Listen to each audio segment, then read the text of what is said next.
Thank you very much. I'm very excited to be here, and I'm really enjoying this opportunity to present my work. This piece is entitled See Me As I Am.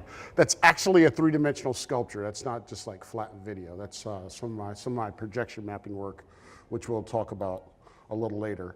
I'd like to start off by providing you with sort of like a overview of my creative practice from the past 4 years, perhaps, and also some of the work that my students do, some of your peers down the road about 40 miles. And we'll start there, and then I'll get into a much longer discussion about the nature of my work. But before I start, I'd like to just make the most important point that I need to make. And that is, I sat in the seats where you're sitting about 30 years ago, over 30 years ago. And when I started undergraduate school, I'd like to say that I started out and my intention was to become a scientific illustrator. And I was serious about it. I wanted to be a scientific and medical illustrator. And then I took this course in 3D design, and it totally changed my worldview and life path, and I really feel that 3D design, 3D fundamentals are very important. And one of the themes that you'll see throughout the work is the centrality of those concepts, those design approaches, to how I approach my artwork, and we'll talk about it. But let's enjoy 5 minutes of funk, and I'll try to talk over this a little bit as it plays, and this will give you an insight, a broad insight into my work.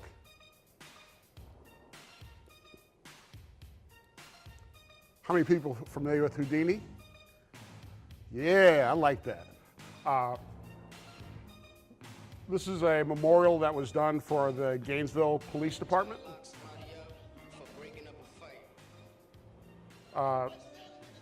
You'll find that a lot of my work is done in series, and this was sort of like a pivotal work when I arrived here in Texas that sort of changed the direction of my work. It was the first projection mapping project, and it's a piece entitled Reliquary, which I'll show in more detail a little later.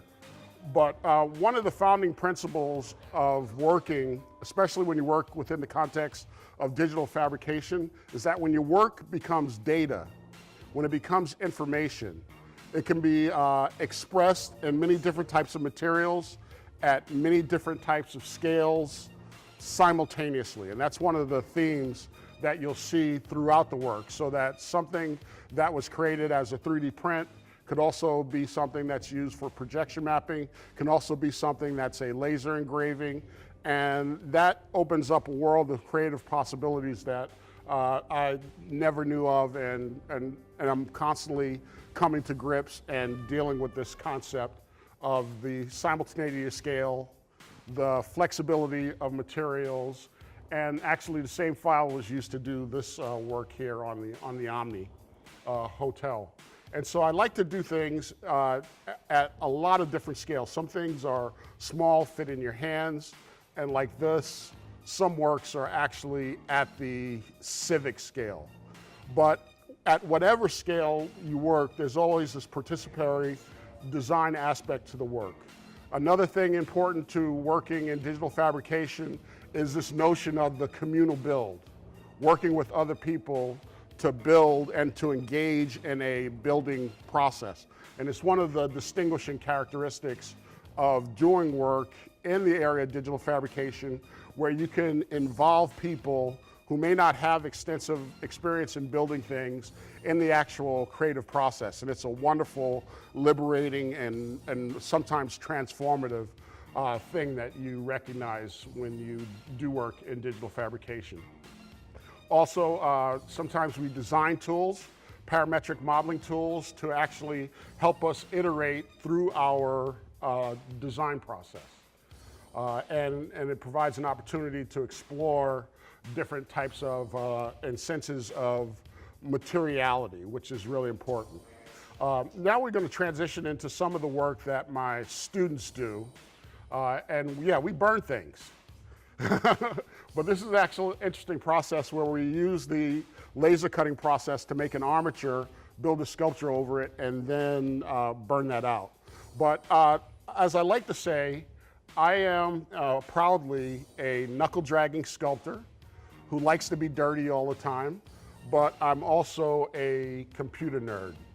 And while we do things that are creative, we also try to do things which are functional and that actually do some good in the world, as this prosthetic cover shows. But here I hope to provide you with a really nice broad sense of the student work that we do, and our students sort of like explore ideas for their own creative inventions through the digital fabrication process. That guitar actually works. It's really beautiful. He made it with the laser cutter. One of the things that we also try to teach our students how to do are proposals.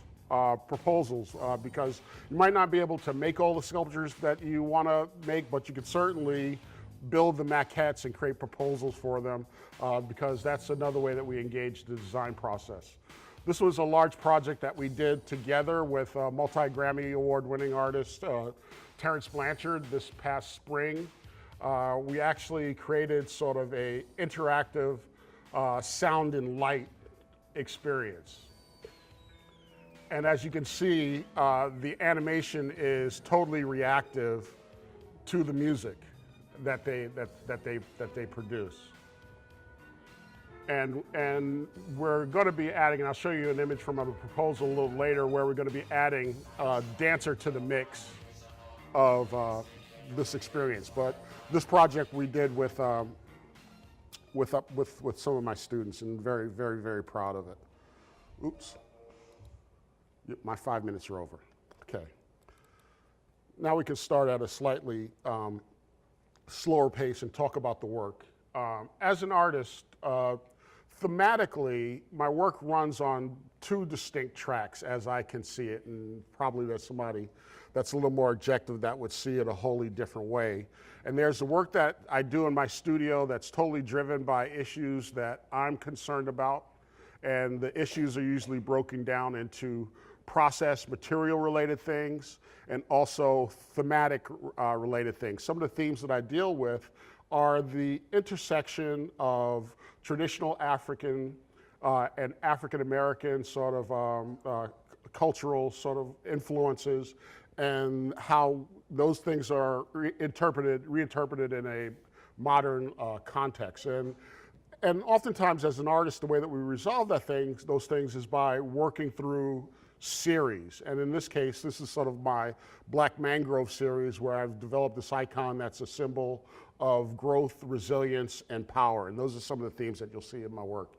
The other work is work that's done on a public and civic scale, where the inputs for the work are often provided by other people, and you apply a design process to come up with a solution for those projects. But in each one of the cases, there's an engagement with materials, processes, and technologies to execute the work. And in my work specifically, the way that ends up working out is that there's some mixture of these digital fabrication processes and some mixture of traditional sculptural processes. And that's the way my mind works through these things. And this is sort of a pivotal work, because you would never know it, but in this work, I've employed every digital fabrication process.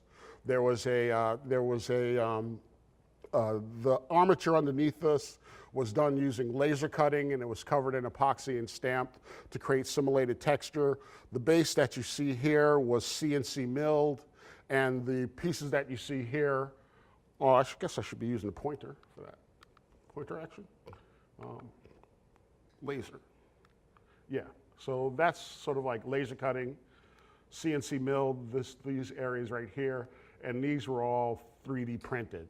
Ideally, when I do these things, I like to do it in such a way that the formative process, the way that it's done, becomes invisible to the sort of user.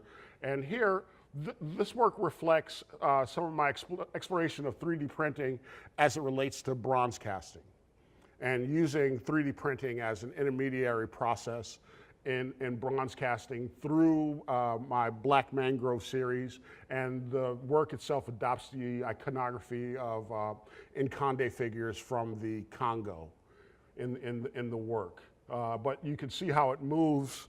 The work moves from computer model, 3D print, bronze casting. How many people have witnessed a bronze casting process? Isn't it beautiful?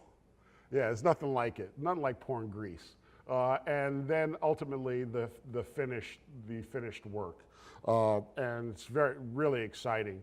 And it was just a way of working through, and the technology's gotten so much better.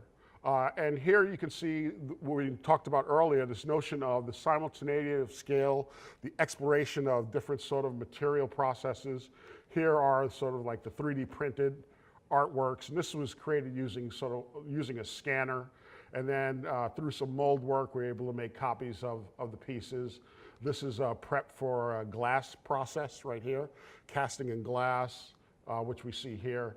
And this was the same sculpture used for a proposal for a public art process. So once again, this notion of the simultaneity of scale, of the same data being able to use to produce works at different scales using different materials, iterated through a series of different design decisions. And you'll see this repeated within my studio practice across the board all the time, where I'm thinking about things at different scales, at different times. So we start off with our 3D printing here, and what good's 3D printing if you can't do some mold making with that 3D printing, so that you can come up with and begin to embellish the objects and really bring it into, this piece is entitled Kozo, which is sort of a dog that's taken from Congo iconography that mitigates that space between the forest and the village. And it's a symbol of power and mystery and protection. And I sort of adopted the form. I was living in Georgia at the time, so I adopted the form of the bulldog to express that idea. And then this is a larger scale version that I used in a proposal. And so once again, it's that simultaneity of scale, the exploration of materials, and coming up with different expressions of the work through the use of series. And these are all fundamental things that you learn in a design class. Now, bringing things in from the real world into the digital using a 3D scanner, once encoded digitally, it operates at every scale. And there are thousands of different ways that you can express these ideas. And so we go from pedestal, floor, to city. You know, and it's a wonderfully liberating thing to be able to think about your artistic ideas in those ways, and also think about the social implications of scale as you move in those, through those different materials, in those different ways, as you think about something as a piece of jewelry, as a piece of furniture, as a piece of architecture, as a monument to city in some way. And here's another example of some material exploration. So you'll see this over and over and over again, that a lot of people do 3D printing and stop there. For me and my work, and for the way that I approach my studio process, it's always the beginning. Anybody do any glass casting? Have the opportunity to do some? Don't do it, it'll break your heart. But it's absolutely beautiful when it comes out and you complete it, but it will break your heart. But I will do it again, because I like getting my heart broken by glass. But once again, we see the same thing. Once again, we move from, in this case, from the table to a piazza in Lucca, Italy, and then to, this was like an idea for something in Chicago, you know, at that scale. Once again, it's that simultaneity scale. And you think about the transformative power that scale has for like this symbol, and this is like a main symbol of power and resilience that you'll see throughout my work. that I've been working with for almost 10 years, but the different ways that using digital fabrication processes, computer modeling processes, allow you to do material explorations of scale, explorations of context, which expands sort of like the artistic notions and approaches that you may take to the work. Okay. This was an example of, actually started out as a computer modeling sort of exercise. All of these were birthed from the same computer file. And these are sort of just versions of different versions of the same computer file, which I then 3D printed, molded and cast, and then the fun starts, because then you can explore texture, materiality, and different modes of expression of the same thing. And you can, what's really beautiful is that and this is based on a Dan Glee mask. Dan people from Liberia, and this mask is sort of like a symbol that encapsulates the ideal beauty within that culture. And so I just took that as a starting point. But then, you know, at a much larger scale, the earlier work, as you can see, this could probably fit around your neck as a necklace or be mounted on a wall as a very small piece. These are approximately, that's 7 feet tall. And one of the things that I got into once I came to UT Dallas was this notion of doing projection mapping. And I got into projection mapping because I wanted to sort of express the idea about how projected images, how images that are projected onto people can affect the way, can have like deadly implications. Let me just say it directly. The images that are projected onto people, the ways that they can have like deadly implications. But this is a more sort of formal exploration of the same sort of masks that we saw earlier in a planar cardboard form, and then painted, in this case, it's being painted with light through projection mapping. And I love this idea of painting forms with light. And here's an expression of the objects actually texture mapping. Anybody do any 3D computer modeling in the house? Okay, and so this is a texture mapping exercise where you actually take the texture maps that you design in your 3D modeling program and use those as surfaces for your 3D sculptural objects. These are approximately 4 feet tall. Now, what's cooler than that? You know, to actually be able to create three-dimensional forms that are textured in that way, that can be lit or projection mapped. Try to sleep when you have ideas like that running through your head. Okay. Now we move on to some of my civic art projects. This is at the Supreme Court in Columbus, Ohio. This piece is entitled Gavel, and it's kind of interesting that over the arc of my work, as you saw earlier, a lot of my work deals with power and the law. It's like a theme that comes up in my work, and it comes up from almost every side, and it's only like one of those things that you see after time and you look back on your work and you realize that, wow, man, I've been dealing with this sort of issue of law and power for a really long time. But this is for the Ohio Supreme Court. And this is, I love just like the way that this engages the civic space, the scale, the context. It's just really beautiful. And I actually I'll show you a slide. I was on the design team for the bridge that's close to here.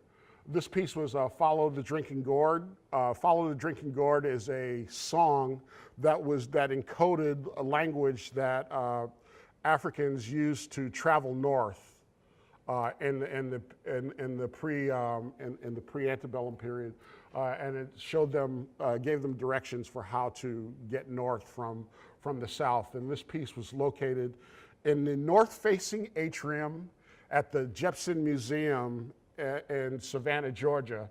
And the drinking gourd shows the relationship between Polaris and the North Star. Okay, and how do you, and the design problem that I had to deal with this, and it was kind of funny, this came as a result of a challenge. There was an artist that had done an installation in this space earlier, and I was in there with a friend of mine, and we were looking at it, and I told her, you know, I want to make something that's about 20, 30 feet, and I want to hang it from that ceiling. You know, she was like, can't happen, can't happen, can't. Don't ever say that to Andrew Scott, that it can't happen. But how do you make something that's 20 feet that can hang from a roof structure that has hang points that have like a 20-pound load? Huh? You go with paper. You go with paper. So the whole sculpture weighed less than 8 pounds. Okay, and what was most beautiful and this is almost like jazz and poetry in a way, and especially in that context, in Savannah, facing north, in a Moshe Safdie lobby, is an incredible architect, sort of like a dream come true. But the most beautiful aspect of this work is that this work was built over about a week in a workshop with community people that ranged in age from 7 years old to 70. And that's like the most beautiful aspect of the work. And with a little more time, I could talk for an hour just about the wonder and beauty of this project, which is why I included it. Middle Passage, Water Resources Management at Central State University. And this was actually, at one time, this was like, this comes from a period where I was really using my pre-digital fabrication days, where I was using the computer principally as a design tool. And the context for this work is a Water Resources Management building at a historically black college in Ohio, Central State University, and I'm going to be going there next month. They built a new student center, and they want me to do some chairs for their new student center. I'm really excited about this opportunity because this is my first school that I first started teaching at, and this is the work that I love. Dream, Martin Luther King. Everybody does at least one stained glass piece in their lives, and I'm never doing another one unless somebody else is building it. But this was my sort of exploration of Photoshop as a tool to design a stained glass window. And note the date. This is like it's like the Jurassic Age of computer graphics there. And proposals. How do you sell an idea? You know, you got to make it visual and you got to make it understandable. And this is a memorial to the Tuskegee Airmen. And this was a design. We go from the computer design work here to the actual model, and actually have a painted version of this that's in a museum. But how many people have seen the movie Red Tails? That honors the Tuskegee Airmen, and I was really excited to be a part of memorializing. You know, what better themes to get an opportunity to deal with than some of these. Now, the ability to do things like this, to be a teacher, to understand the elements and principles of design, to be a sculptor, to understand how to work with materials, to be able to 3D computer model, build models, communicate visual ideas, allows basically a sculpture major to enter the context of one of the largest civil engineering firms in the Midwest and land a job as sort of a creative director. And so like a middle-level manager building bridges, which was sort of like a childhood dream. And I didn't have to take one engineering class to do it. That's really cool. That's really cool. You should see the way the engineers used to look at me sometimes. They'd be like, but I always felt like Captain Picard on Star Trek, and they were all Geordie LaForge.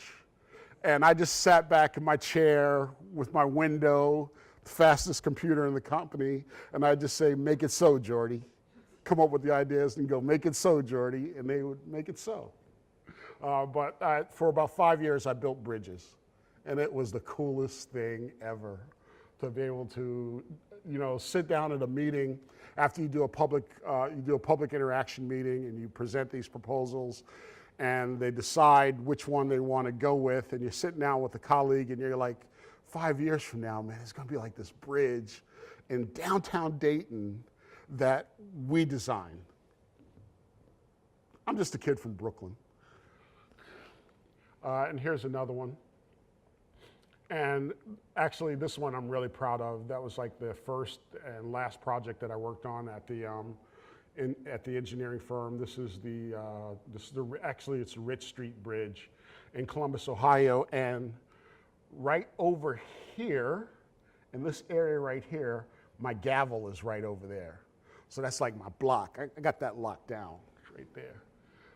And once again, all of this is predicated on 3D design and 3D fundamentals. That was my edge, you know. And I was a computer nerd also, but that was my edge. And here's some more functional things, some chairs, and I made lots of chairs. I love making chairs. But these are stainless steel. This was done for the State Teachers Retirement Building. This one is actually on exhibit right now. It's from the Frank Hale collection at The Ohio State University, my alma mater. And this was sort of like dedicated to my mother. It's a Queen Mother stool based upon an Ashanti design from Ghana. Make beautiful chairs. When you go see Black Panther, I would venture to guess that many of the chair designs are going to be knocked from Ashanti stool designs. And I'm pissed that I didn't get to design any of them. I want that one, man. I want to get that one. Okay. And here's the King Arts Complex, some more civic work. And these are some of the works that are inspired by traditional African art forms. Yeah. And we're back at the law again. We're back at the law, and we're back at installations. This work was entitled A Perfect Storm. And this work was from 2004. I think this was like the last work that I made in Ohio, first work that I made in Georgia. And it dealt with an incident with Nathaniel Jones, who was a narcoleptic who fell asleep at a White Castle's in Cincinnati, Ohio, and he was awoken suddenly. And the one thing you know about narcoleptics, you never sort of just go and wake them up, because it's always like, they don't go like, it's always like, you know. And he was a 350-pound black guy that, and it led to this incident where he was choked out and killed in a White Castle. And so there was this perfect storm of incidents that came together that caused like this needless death. And what disturbed me most was the way that he was projected in the media, the way they projected his image in the media. And it didn't reflect the person that he was, and that people who knew him, described him, talked about who he was. And so I wanted to make this piece at the Western Art Gallery in Cincinnati to sort of pay homage to him. And I show this to show that this is sort of like a constant theme that runs through a lot of my work. But in this case, this was hanging, but it's always interesting how these ideas come back to you. This is some of the work that I'm working on now, some of the work that I'm working on currently. And this is actually a work that's held, it's an exploration of this concept called tensegrity, which is tensional integrity, and it's balance created through the counterbalancing forces of tension and compression. Made most famous by, on one side you have Buckminster Fuller, who came at it from an architectural point of view, and you had Kenneth Snelson, the sculptor, who came at it through three-dimensional weaving processes, and they've duked it out for 40 years over who invented it. But anyway, I thought this idea of a structure that's balanced through the counterbalancing forces of tension and compression is the perfect metaphor for our relationship to law enforcement in some way. And I say this, that I have deep admiration and love for policemen. I have many friends that are in every branch of law enforcement through the FBI, you know. But we're at an interesting point in our history right now. And I don't think that I would be making any radical statement by saying that there's something that's a little out of balance right now. And so I wanted to create a metaphor, a visual metaphor, that would speak to that in a way that could create a discussion that moves beyond just like the facile nature in which it's often talked about. And so I'm sort of exploring this idea of tensegrity using these elements, which ties in directly to the work that we saw earlier from the concert that we did with Terrence Blanchard. It's wonderful when you start doing projection mapping and you're looking for music and you put out a note on Facebook saying that, yo man, I really like to have some music from someone to do this projection mapping stuff with, and you get a note with a link to an album from one of the greatest jazz composers alive right now, and jazz artists alive right now. And we've been thinking for over almost 20 years. We've known each other over 30 years, but we've been thinking about forever how we were going to work together, wanted to work together. And it finally came together really naturally and organically. And this was sort of the concert that we did, some stills from the concert that we did. And this is sort of, I did the album cover for his album Breathless. And this is, he called me up. Well, we actually communicate through Facebook most of the time. He sends me a Facebook note. He goes, Scott, man, could you like take that black mangrove thing and turn it into a peace sign? It's like, I think I can do that. And then came up with this idea for this stage backdrop. But I wanted to do something that that you always want to counterbalance power with peace. And spirituality is also important to me. So I wanted to sort of make it sort of like the third eye consciousness of this figure here. And this is sort of like the theme that we developed that we're currently working on. We did this concert in our lecture hall in the spring. And this is sort of something that we're working on right now, and this is with we have another artist. We decided to add a dancer to the mix, or a dance troupe to the mix. We have working on a project right now where we have the choreographer, Rennie Harris.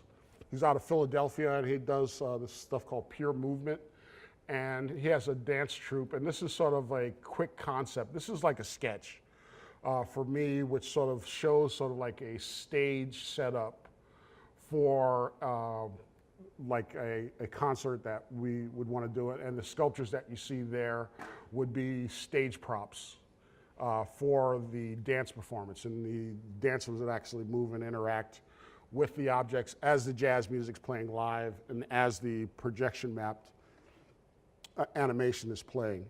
And I wanted to share this video. It's not, the quality's middling, but I'm going to end with this.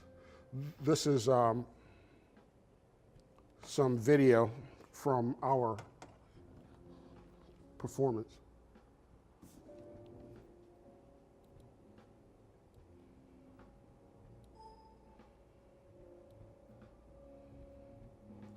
So you get a sense of the interactivity between the music and the projection mapping.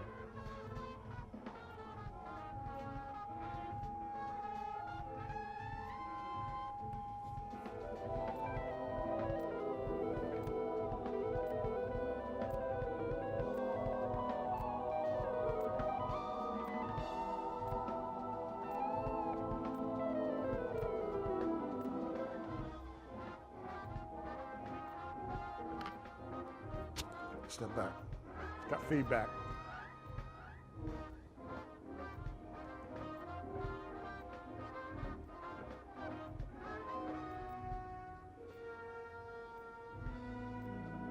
And we actually had live cameras also. So not only did we have the animation, we also integrated live video from the actual performance into the work also. And my students developed a lot of the looks for the video. So it was a truly, we took the form of a jazz quartet and used that as the structure for a collaborative project in art and technology.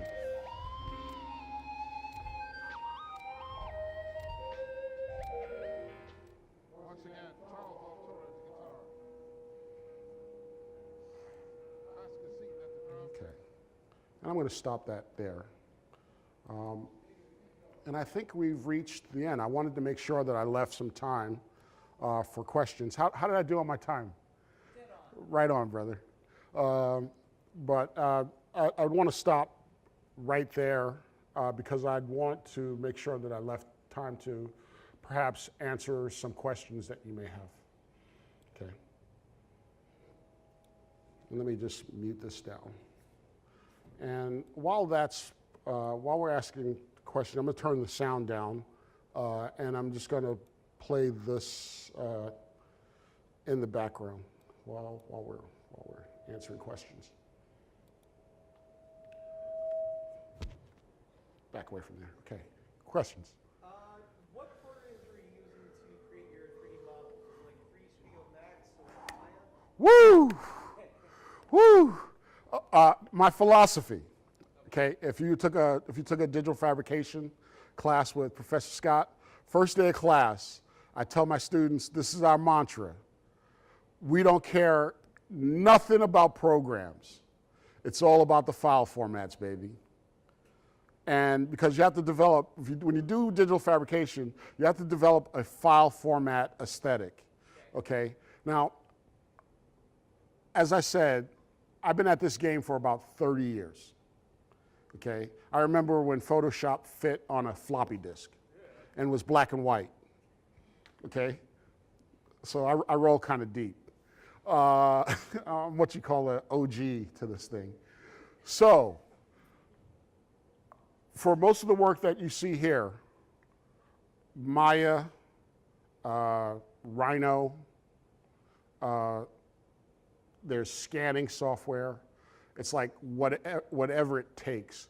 The wonderful thing about working in academics, this is like one of the reasons why I committed to this world in a way, because I did about 4 years where I was a consultant and I did a lot of freelance work, is that software is a lot cheaper when you're a professor at university. It was kind of funny. I was in a discussion once with a friend of mine. He was looking, I had a friend that was a animator out in Hollywood. He was looking at a piece of mine online. I posted this image of a piece that I did. And he looked at it, he goes, there's about $40,000 worth of software locked up in that thing. You know, that's why you're in Hollywood. I'm in academics. But I use like a lot of different things. And like when we get into like the world of projection mapping, there's Premiere, After Effects, there can be Keyshot, there can be Maya, there can be Photoshop. Huh? No. No, but that's what's beautiful about it, is because you're making this, a lot of times, especially in digital fabrication, since it's about file formats, the question, and it's a funnel, right? And you got all your program inputs at the top of the funnel, and at the end of the funnel, there's a STL file. So how do you get to that STL file? That's the beauty of the journey in some ways. Yeah.